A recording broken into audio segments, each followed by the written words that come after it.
pessoal, você está aqui na TV Mundi, no programa Enigmas, um programa onde o normal é ser diferente.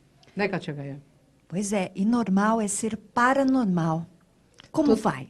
Hoje nós estamos com um programa interessante. Interessantíssimo, uma sumidade do meio metafísico, ufológico. Ele é cientista, ele vai abordar um tema aqui que todo mundo tem interesse. Vida intraterrena. Eles existem? Aonde estão? O que querem de nós?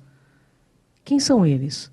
Faremos contato um dia com eles? Como contatar com eles, né, Kátia Gaia? Bem, essas perguntas todos nós queremos saber, eu tenho certeza disso. Então, por favor, né, Kátia? Apresente o nosso mestre, nosso querido amigo. Professor Ademar Ramos. Ele é diretor da Adequar. Bem, metafísico, um grande pesquisador. Eu acredito que quem não o conheça vai conhecê-lo hoje. E nós não vamos dar tantas referências, porque ele também tem muitas referências a nos dar, não é mesmo? Nossa, o professor é uma sumidade. Vocês vão...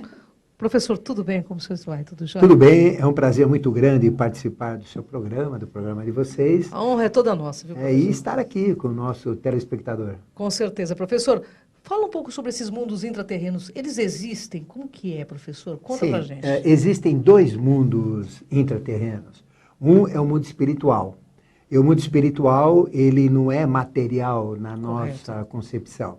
E existe o mundo intraterreno material, que é sujeito a vivências, a experiências, a contatos. Então, a gente tem que dividir isso muito bem. Então, o mundo espiritual, ele é formado em 3 dimensões, podemos dizer. O núcleo mais interno chama-se Shambhala, que representa um sol represado.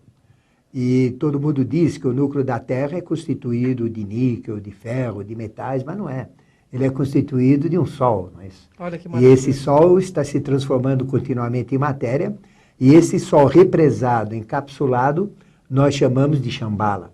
Depois tem a dimensão onde começam as transformações da luz em matéria, que são as primeiras experiências espirituais, que a gente chama mundos de Agartha. Depois tem todo o agregado evolutivo, que a gente chama mundos de Duat. E depois tem o quarto, que representa mundos de Badagas, que representam mundos que antecedem o mundo físico. Ou seja, tudo que existe no mundo físico, em tecnologia, em conhecimento, existe antes nesse mundo, entre aspas, espiritual, chamado de Badagas. Então, esses são mundos espirituais. Então, se enfiarmos a cabeça dentro da Terra, fizermos um buraco, não vamos achar nada disso. Porque são dimensões espirituais. Entendi. E existem maneiras como nós entramos nessas dimensões. Agora, existem também manifestações físicas na nossa dimensão. E essa manifestação física dos mundos intraterrenos, eles não estão dentro da Terra propriamente dito, porque eles não são tatus, não é isso? Com certeza. Não são bichos que vão criar buracos dentro da Terra, mas eles ficam debaixo das águas, dos mares e dos oceanos, onde o ser humano não tem contato, ele não tem acesso, são pressões diferenciadas, profundidades grandes, e que eles vivem nessas regiões em naves, eles vivem em espécies de cidades. E também eles pertencem à Terra, não dentro da Terra, mas fora da Terra. Que interessante. Então eles ficam no entorno da Terra. E a forma física desses seres, professor? Eles são muito parecidos com a gente. E existem 2 tipos. Aqueles que têm uma alta consciência, que eles são chamados de seres intraterrenos. Eles são seres de descendência de Vênus, angélicos. A gente chama de anjos caídos, mas eles se densificaram na nossa matéria. E eles, então, têm uma tecnologia muito grande. E essa tecnologia, ela existe disponível, né? Por exemplo, se a gente for em Jaipur, na Índia, existem livros sagrados de mais de 3.500 anos atrás, como, por exemplo, o Samarangana Sutradhara, que é um livro hindu, que fala dos UFOs, fala dos aparelhos que são compridos como charuto, fala também dos esféricos, que levam mais de 100 pessoas, dos tipo prato, né? E também tem um livro chamado Vimakrika Chostra. Sim. Vimakrika quer dizer aeronáutica. E Chostra quer dizer tratado. Então, como que 3.500 anos atrás, nós temos esse tratado. Né? Olha que louco. Então, são conhecimentos de Bharadwaj, e Bharadwaj fala dos 16 materiais construtivos que eles usam. O principal chama-se oricalco, que o ser humano não tem contato. É um metal que absorve a energia solar, e pela energia solar, então, ele permite levitar. Correto. Então, se você pegar, por exemplo, uma placa de oricalco, não é isso? Deixar no sol, ela energiza. Olha E que se você simplesmente virar os bicos dela e bater nos bicos com uma pedra, a vibração, então, faz com que ela suba. Olha que interessante. E isso deu origem aos tapetes voadores das histórias Correto. persas, etc. Então, cada história tem um fundamento, né, fundo, professor? Então, eles vivem dentro de cidades, verdadeiras cidades, tipo naves blindadas, tendo toda uma tecnologia dentro dessas naves. Então, eles são chamados de intraterrenos. Mas só uma pergunta, professor. Essas naves são físicas aos nossos olhos? Físicas. Eu sou pesquisador, pesquisei muito, e já vi essas naves. O senhor já viu? Já teve contato com já deles? tive contato com eles. Com eles, sim, nos dois eu tive, né? Porque são dois tipos de seres. Explica um pouquinho para a gente como que é isso. Não do espiritual, estou falando dos físicos. Dos físicos. Então, existe um que chama-se Sagani. O que é um Sagani? Sagani é um ser artificial. Então, ele é construído por genética especial. E, antigamente, eles eram feitos de sangue, hoje são feitos de material sintético. É o que a gente chama de Grey. Como apareceu Grey, cinzas. Então, eles não têm uma evolução muito grande, eles são como que direcionados. Eles têm missões para... são serviçais. Correto. Eles são designados para fazer isso, para fazer aquilo, e o ser humano tem contato com eles, com Greys, sempre com Greys, não é isso? E os seres mais evoluídos, eles têm uma capacidade de mudar o seu estado vibracional. Então, de repente, ele aparece, de repente ele some. De repente, onde que ele está? Ele aparece ali novamente, some. Aparece ali, some. Então, ele tem essa mobilidade. Tem essa capacidade. Olha só. E tem uma inteligência muito grande. E fisicamente também parecido com nós humanos. Sim, são mais altos, eles têm entre 2 metros e 2 metros e 10 de altura. São morenos, loiros. São muito parecidos com a gente, tem de todas as raças. Ah, que interessante. Tem o mulato, que é muito bonito, tem o loiro, bem aloirado, tem o branco, que parece neve. Olha só. E tem o vermelho. Eles representam várias categorias de seres evolutivos. Eles são muito parecidos com a gente, mas têm traços mais delineados, mais perfeitos. Agora, a diferença é que não dá para ter contato com eles, porque eles são inteligentíssimos. Fazendo uma proporção do nosso contato com eles, seria a gente conversar com uma minhoca, por exemplo. É né? difícil, O que eu vou conseguir falar com uma minhoca, com um cachorro, com um gato, né? Com eles, não. Seria bem difícil. Então, eles não têm contato com a gente. Por isso que nós não temos relação com eles. Eles são muito avançados. Então, o que a humanidade tem contato, pelo que eu entendi, são com os Greys. Com os Greys, os Saganes. Esses Saganes, eles são negativos, como tem no meio ufológico? Tem dos dois. Fala? É verdade, professor? Os fenômenos ligados às cores amarela, às cores branca, né, luz branca e luz azulada, eles são, digamos, positivos. Correto. E aqueles ligados à cor verde e vermelha, não todos, mas a maioria são negativos. A emanação de luz. A emanação de luz, o efeito luminoso que eles provocam. Né? Olha só. E tudo depende das intenções também. Não é? Sim. Então, eles são verdadeiros criadores da natureza, eles participam dos processos da natureza, dos processos do homem, não é isso? Nos orientam, nos trazem tecnologia. Por exemplo, hoje a gente está usando uma tecnologia de fibra de vidro, né? Correto. Isso veio deles. Então, todo o processo dos diodos vieram deles. Então, essa tecnologia moderna que nós temos, na realidade, é uma tecnologia desses seres. Então, são muito avançados. Por exemplo, hoje, a gente tem eletricidade. Mas temos postes, a gente só vê explodir bueiro, explodir isso. Aqui no Rio de Janeiro, até aqui está explodindo o transformador, não é? Em São Paulo, né? Vocês que estão vendo no Brasil inteiro. Então, eles têm tecnologia de cristais. Eles Olha não que usam eletricidade como nós usamos, não é isso? Então, são tecnologias totalmente diferentes da nossa. Tecnologia de iluminação, tecnologia de comunicação. Então, nós temos contato com esse tipo de ser, com esse tipo de civilização. É muito chocante para nós da diferença que eles têm com Imagino. relação a nós. Então não tem como ter contato. Muito Professor. avançados, né? E também a gente percebe que também não existe um custo, né? Porque os cristais estão aí na natureza. Na natureza, Sim, lógico. Nós justo. precisaríamos aprender mesmo. Aprender a extrair a energia dos cristais. Perfeita. Mas antes da gente terminar essa pauta, esse Esse bloco, né, Esse Cris? bloco, Porque tem mais um. professor, eu quero fazer uma pergunta. Existem agartinos aqui entre nós, trazendo conhecimento? Olha, eles são espirituais. Certo. Então não tem. Então tem seres na nossa dimensão física, que são como nós, mas que têm esta percepção espiritual. Eu vou dar um Correto. exemplo. Por exemplo, todo mundo conhece Jesus. Né? Existe Sim, o Jesus sim. físico, que era o homem perfeito. E para existir um homem perfeito, ele tem que vir de uma mãe perfeita. Então, senão uma mãe perfeita só pode gerar um filho perfeito. Correto. Então Maria também era uma mulher perfeita, não é isso? E ele, então, era um homem perfeito, cheio de poderes, como era João Batista, que é padroeiro da maçonaria, Correto. como era Urqueme, que é o terceiro Jesus que a gente fala. Então, eram seres perfeitos. Mas ele recebia uma energia. E ele ficava, então, brilhante. E quando ele ficava brilhante, ele ficava luminoso. E aí ele tinha, então, o aspecto angélico. Então, existe ser agartino? Sim, mas nesse aspecto. Ele recebe A energia. como que uma energia que se manifesta fisicamente na energia física dele. Só que é algo superior. Aí que é a manifestação. Olha, interessante. a gente vai para o nosso intervalo agora, professor. E eu quero que o professor venha falar sobre 2012, que está toda essa parafernália. Vamos ver o que vai acontecer, o que os intraterrenos dizem sobre 2012, e o professor vai explicar para a gente.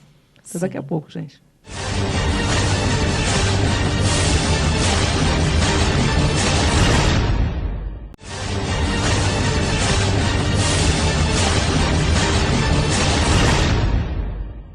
Vocês estão aqui no programa Enigmas na TV Mundi. E para você que está assistindo o nosso programa, entre em contato através do nosso e-mail, enigmas@tvmundi.com.br. Passe suas perguntas, sugestões. Por favor, fique à vontade, participe deste programa. Vamos lá, Cris? Vamos lá falar com o professor aqui, que ele tem muito conhecimento, a gente tem que aproveitar. Professor, o senhor que tem esse contato com os intraterrenos, que é uma enciclopédia ambulante, a gente sabe disso. O que vai acontecer em 2012? Porque tem toda uma mistificação de fatos, e eu sei que o senhor vai falar a verdade para o nosso internauta. Sim. Com pesquisa, com base científica, o que vai realmente acontecer em 2012? Bom, de acordo com as profecias maias e as profecias do próprio Apocalipse e todas as demais, existem, então, as profecias falsas. Quais são as profecias falsas? São aquelas que só falam coisas ruins e não falam coisas boas. Então, sempre que existe uma profecia, existe o fator negativo e o fator positivo junto. Como o Apocalipse, ele castiga, mas dá prêmios, né? Isso para quem está de acordo com o padrão. E muitas profecias que estão rodando na internet, que estão rodando por aí, nas revistas, nos jornais, elas são falsas. Então, o mundo não vai acabar. Porque no calendário teosófico, nós estamos com 1.955.884.801 anos de humanidade. Então, não acabou. Vai acabar quando atingirmos 4.320.000.000 de anos no calendário teosófico. Ó, tem muito chão, hein? Não chegamos nem na Nossa, metade. muito. Então, o mundo não vai acabar. O que vai acabar? É o ciclo de peixes, que é o ciclo teutônico. É o ciclo europeu, que exagerou, que explorou a América Central, a América do Sul, a África, enriqueceram, empobreceram, dominaram o mundo. Então, o que existe? Existe um choque de pagamento, vamos dizer, em cima de um julgamento. E no dia 20 de março de 2006 até 20 de março de 2013, Correto. é um período de 7 anos de julgamento.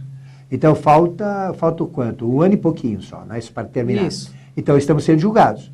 Em cima do que a Europa fez em relação ao mundo, em cima do que a América, o hemisfério norte fez em relação ao hemisfério sul. E aí vem os castigos. Estamos Isso vendo, né? é o fim da fase teutônica, que é a quinta subfase, que a gente chama da quinta raça-mãe ariana, para começar a fase bimânica, onde as crianças nascem com 2 mentes potencializadas, não é isso? Então, o que está acontecendo? É o final de peixes para o início de aquário. E sempre no final tem o julgamento, sempre no julgamento tem os castigos e tem os benefícios, os prêmios. E nós estamos nessa fase. Então, o mundo não vai acabar, mas vamos ter desgraça, sim. Vamos ter problemas, vamos ter tsunamis, vamos ter vulcões, vamos ter terremotos. E para o Brasil, professor? E mais para o hemisfério norte. Ai, que susto, hein? O Brasil e a África, né, toda a América do Sul vai ser protegida. Não é isso? Bom, hein? Então, não vai acabar o mundo. E existe uma preocupação muito grande, que o Apocalipse fala, que a terceira profecia de Fátima fala, que a igreja não passa para frente, não divulga, que é a Terceira Guerra Mundial. Que as 3 profecias de Fátima são 3 guerras. Não é isso? A última é a Batalha de Armagedon, que vai acontecer no Vale de Jezreel, no norte de Israel, frente ao Monte Hal Megido, que é onde tem a besta de 2 chifres que está convocando todo mundo através de sinais, né? Isso que ele faz, pode ver, todo mundo faz esse sinal aqui, o Bush faz, o que mais que faz? Que sinal que é esse, professor? O Obama faz. Ah, é o sinal? É o sinal de chamada, dizendo, olha, eu sou das ordens secretas, eu sou... Ah, entendi. Então, vocês têm que me obedecer, mas não vão obedecer. Porque, por exemplo, aqueles que pertencem às ordens secretas do Brasil, se Estados Unidos tomaram uma medida contrária, não vão participar. Então, qual é o problema? O problema é a Batalha de Armagedon, que está para acontecer. Seria uma guerra. Então, veja, o dólar não tem lastro, está falido nos Estados Unidos, o euro também está numa decadência, os países europeus estão entrando na concordata, vai haver o calote, a China está exigindo, é o maior crédito dos Estados Unidos, então existe um perigo muito grande. E a profecia, né, maior diz que quando Eufrates estiver seco, e quando os reis do Oriente passarem por Eufrates seco, é o sinal da Batalha de Armagedon, que é a última guerra mundial. Então, o Eufrates já secou, em vários trechos do Eufrates. Então, a crise financeira já existe. Aí o Irã, que representa o maior castigo de Deus, que é mexer com o Irã, porque o Irã teve mais de 100 manifestações de zero astros, de astros zeros, de auras Mazdas. É o país que mais teve avataras ou líderes espirituais, mais de 100. Teve 100, né? O povo hebreu teve um e não reconheceu. É verdade, é verdade. Então, a gente teve um que foi Krishna, na Índia, mas poucos apareceram. Buda, segundo. Então, mas foi o que mais teve. Então, nós temos um clima de batalha. E quando tem o clima de batalha, existe o perigo de arma nuclear. É verdade. E aí é que vem os extraterrestres agora. Então, qual é a posição? Eu tive que falar isso para poder agora falar dos extraterrestres. Chegar onde nós queremos. Então, eles têm uma preocupação muito grande com o armamento nuclear, com o vazamento nuclear, porque isso afeta diretamente a eles. Não são as bombas, não é a pólvora ou outras coisas que vão afetar, mas a radioatividade sim. Eles se preocupam. Então, eles estão numa postura de alerta. Correto. Numa postura assim, de observação. Então, eles estão muito preocupados, muito mais do que o ser humano em si. Professor, uma pergunta que não quer calar. Nós temos alguns vídeos de alguns governos do mundo anunciando contato extraterrestre, ou seja, intraterrestre. O senhor acha que isso realmente vai acontecer para todo mundo ver? Vai acontecer. E vai ser logo? Vai. E isso já aconteceu no passado várias vezes, mas foi encoberto, né? Agora não, tem que divulgar, porque nós temos que ter transparência. E eles estão muito preocupados. E se tiver uma batalha, vai ter interferência deles. Como teve na última Guerra Mundial. Correto. Né? Lembram que os Messerschmitts, os aviões alemães, e também os Spitfires ingleses, né, quando estavam nas batalhas, toda vez que eles iam em direção à Rússia, surgiam fenômenos ufológicos. É verdade, é verdade. Sumiu batalhões, sumiu aviões, então eles participam. O senhor deu um dado aqui que é muito interessante. Brasil, então, estará protegido desses cataclismas. Sim, vai estar protegido. E nós temos um papel, então, fundamental perante a humanidade, pelo que eu entendo. Temos. Qual é a missão do Brasil? É ser o líder do terceiro milênio. Né? E um líder espiritual. Por isso que nós temos uma miscigenação racial tão grande. Hoje, a raça negra, ela representa 65% da raça brasileira. Ou seja, a pessoa não precisa ter tez negra, ou de raça negra, mas ele vem da descendência. Então, ele tem essa descendência, né? Como os nordestinos e tudo mais. Né? Sim. Grande parte.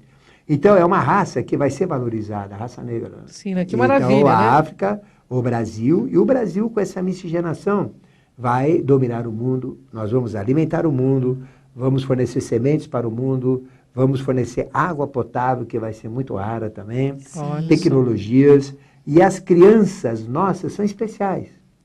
Então, o nosso telespectador, né, se tiver filho, que nasceu a partir de 20 de março de 2006, que tenha 5 anos e 9 meses, é diferente. Pode olhar. Ele tem duas mentes. Tem uma mente igual à nossa, concreta, e uma mente abstrata, superior. Então, são crianças especialíssimas. E essas crianças é que vão criar a era de Aquário. Olha que Porque maravilha, como é né? que Deus, o pouco Criador, importa né? quem entenda, o Criador, vai mudar essa sociedade? Não tem como. Ele muda a criança. Com certeza, ele E muda a criança, humanidade. então, né? não vai aceitar nada do que a gente tem aqui, as religiões, as filosofias. Vai mudar tudo. Professor, a gente está quase nos nossos finalmente, passa muito rápido aqui, né, professor? Muito. Mas eu gostaria que o senhor deixasse uma mensagem, então, para o nosso internauta sobre 2012 e das possibilidades o que nós devemos fazer para adentrar nessa era de ouro, que eu sei que vai ser uma era Sim. de ouro, né, professor? Nós estamos num período de decadência generalizada. Decadência social, decadência da família, decadência da moral, dos costumes. E a decadência são coisas do mal, não é isso? Então, qual é o recado? A gente se fixar no bem, no amor, na alegria, na saúde, na ética, na justiça, na moral, na prosperidade. E sair dessa situação de que o mundo vai acabar. Pelo contrário, vai ter um castigo que vai ser aplicado no hemisfério norte, mas o hemisfério sul vai ter seus benefícios. Olha que maravilha. Então, nós temos que encarar o futuro como o futuro de prosperidade, de riqueza. Tanto é que ele chama Era de Aquário. Ela chama Satyuga, Idade da Verdade, Idade do Ouro, Idade da Felicidade. Então, não tem o que se preocupar. É começar a viver esse momento agora. E tem uma regra. E Qual é essa a regra? regra, para você que está me vendo, está na bandeira. A bandeira brasileira não é para torcer para o Brasil quando joga futebol. É para fazer exatamente o que ela determina, ordem e progresso. Olha, gente, que dica Então, maravilhosa. Trabalhe a Ademar ordem Ramos, e o progresso e vai estar tudo bem na sua vida. professor Ademar Ramos trazendo esclarecimento, lucidez para esse tempo que todo mundo está com muito medo, professor. Nossos agradecimentos. E o professor falou uma coisa simples aqui. O bem faz bem. É simples, né, professor? Simples. O bem faz bem. E ordem e progresso, para que a gente possa realmente ser o celeiro do mundo, conforme todas as profecias vêm dizendo, né, professor? Professor nosso, muito obrigado, né, Kátia Gaia? Muito obrigada, Obrigado, professor. Kátia. Para que eles entrem em contato com o senhor quer deixar seu site, seu contato? Sim, o meu site é Ademar Ramos, tudo junto, com H depois do D, ademarramos.com.br. É só entrar lá, tem CDs, tem informações, profissionais, cursos, tem tudo lá. Muito obrigado, professor. Uma honra muito grande tê-lo aqui. E até o próximo programa, né, gente? Enigmas aqui na TV Na Mundi. TV Mundi. Um grande beijo para vocês.